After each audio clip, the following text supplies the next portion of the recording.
Oh, good morning, everyone. Happy Thursday morning to you. Yeah, still working on that. That's quite a book. Welcome back to Morning Musings. My name is Don K. Preston. I am the president of Preterist Research Institute of Ardmore, Oklahoma.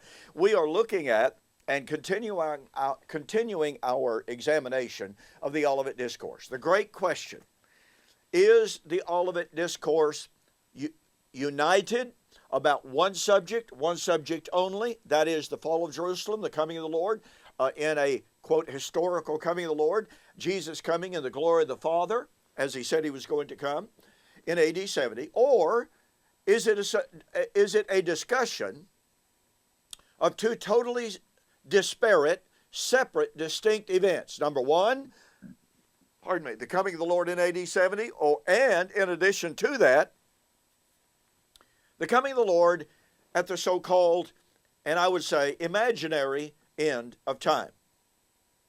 Now, that's the common view of most commentators. It's the view that I was certainly raised with. It's the view that I believed in, that I expounded on many, many different occasions until, I realized. A ladies' Bible class asked me to teach on the Olivet Discourse. And I was just fresh out of seminary, preacher school, if you please. And all that I knew was my professors openly admitted confusion on the Olivet Discourse. All I knew was my father admitted confusion on the Olivet Discourse. So here's this group of a ladies' Bible class, approximately 35 to 45, and they say, "We want you to teach on the Olivet Discourse."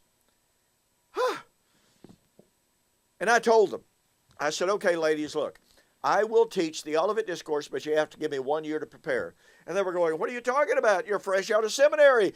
You're supposed to know these things." And I told them, I said, "Well, here's the deal. I know what my professor said, and they said they were confused. I know what my dad says, and my dad says he's confused. And when I read the commentaries, they're clearly confused. I have one commentary set on a shelf right over there, and the commentator said in the Olivet Discourse, Jesus purposely confused his apostles. He purposely did not give them clear, understandable teaching." Seriously? By the way, some former preterists have supposedly now adopted that view, and it's just staggering. It's literally staggering that anyone would say, Jesus said, "I came to confuse you." Oh my goodness gracious. Argumentum ad absurdum. So anyway, I've spent a good long while now developing so many themes, basically the wedding, in Matthew chapter 25, 1 to 13. I've shared with you many, many times now how the coming of the Lord for the wedding is taken directly from God's Old Covenant promises made to Old Covenant Israel. And listen to me, folks. It is impossible to overemphasize the importance of this truth. Again, I was raised believing that Matthew chapter 25, 1 to 13, was about the coming of the Lord at the end of time to marry the church. That was the doctrine that I was taught. I shared with you yesterday about the division in my fellowship. Some say, well, we're betrothed to the church. The church is betrothed to Christ now to be married at the end of time. Others say, no, the church is married now, etc. Well, I was raised believing that the Lord was betrothed to the church at Pentecost, and he wasn't married because, after all, Paul said, 2 Corinthians chapter 11, "I am jealous over you with a godly jealousy because I have betrothed you as a chaste virgin unto Christ." So here is Paul after Pentecost teaching very clearly that Christ had betrothed the church. Not married her, betrothed her. Well, it never dawned on me for the longest time that you cannot, pun intended, you cannot divorce the doctrine of the marriage of Christ and the church from the doctrine of the marriage of God and the whole house of Israel. Because you see, the church in the New Testament was comprised of the righteous remnant of the whole house of Israel. Just read Acts chapter 2. There were Jews there, devout men, proselytes, out of every nation under heaven. Well, what happened on Pentecost? They obeyed the gospel. Their sins were forgiven in light of the coming of the Lord. And they were betrothed to the Lord in fulfillment of God's old covenant promises made to the whole house of Israel.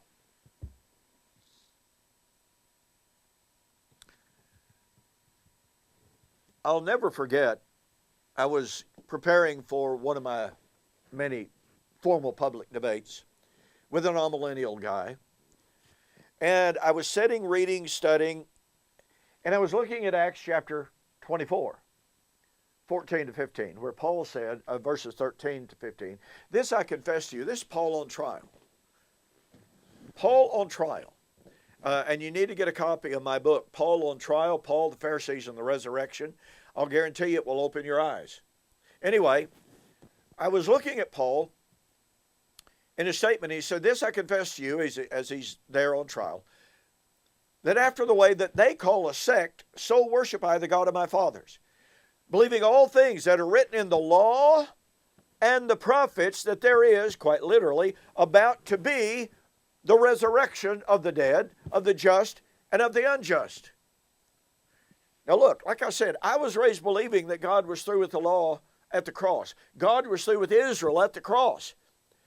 Now, I had already changed my views by this time. I was already a preterist, but believe you me, I had, and let me say I have, present, active, indicative, much to learn. But like a wall falling on me. You know, they say sometimes like a 2x4 upside the head. No. This was like a 4x10 up beside the head. I sat there literally absolutely stunned because it hit me. Wait a minute, Don. If God was through with Israel at the cross, if God was through with Moses, the law, and the prophets at the cross, then how could Paul say that his resurrection hope, which means his hope of the second coming, the judgment, the resurrection, the kingdom, the new heaven and new earth, how could Paul say that is, written years after the cross, that is his hope? Listen to me, folks. If a law or a covenant has been abrogated, taken out of the way, quote, nailed to the cross, unquote. If it's no longer valid, then you can't say, boy, I'm hoping for that to be fulfilled one day. If a law is dead, it's dead. If a law is invalid, it's invalid. And you cannot base your hope on an invalid law. And thus, when we come to Matthew chapter 25, 1 to 13, and Jesus speaks about the kingdom of heaven is like the Son of Man, coming of the Son of Man, for the kingdom, for the wedding, in fulfillment of God's old covenant promises made to old covenant Israel.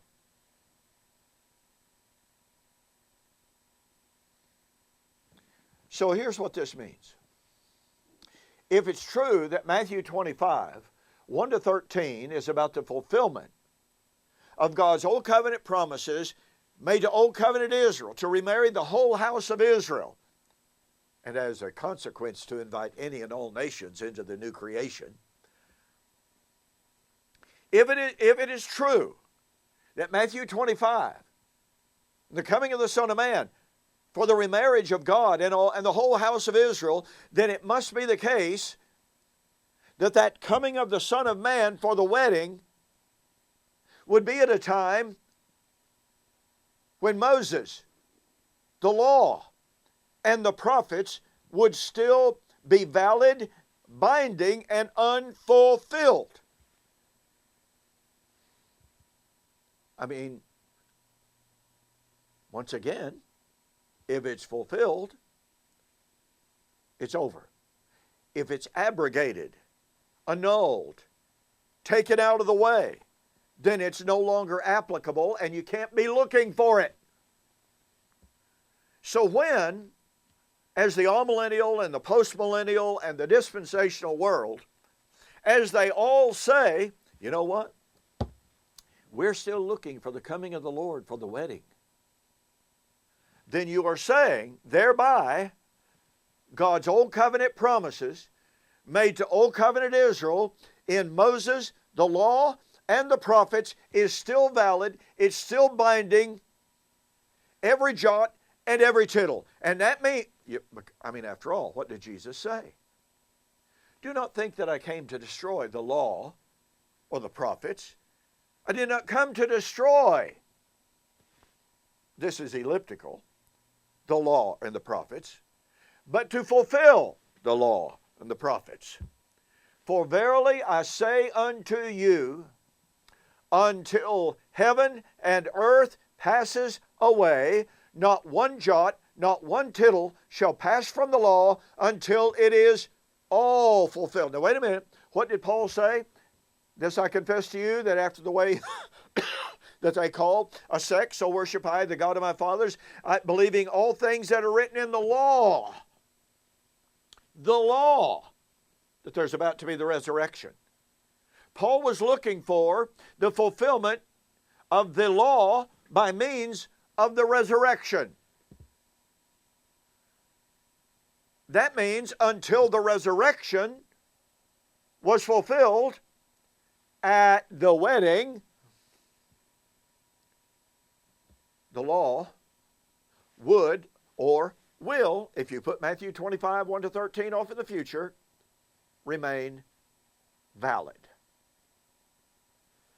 You can't have a wedding in our future without positing Israel, Torah, and Tanakh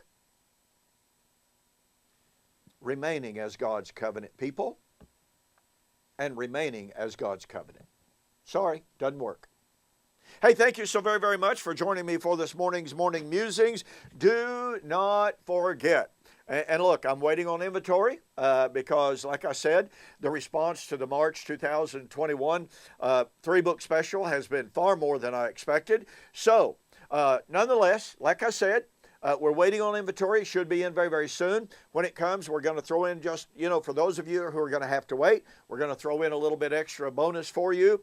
But the three-book special is Essays on the Resurrection by Sam Frost.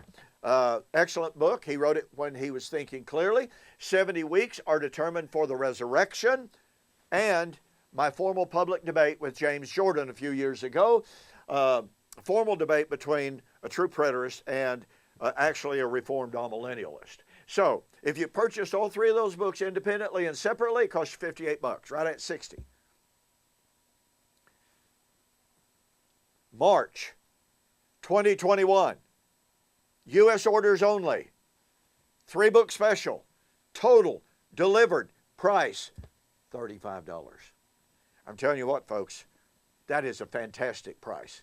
Fantastic offer. Take advantage of it. Go to my website, donkpreston.com, bibleprophecy.com. There's a tab up at the top of the page, and you'll see there how to order. Thanks so much for joining me again. Listen, you have a fantastic weekend. Be safe. I'll see you on Monday.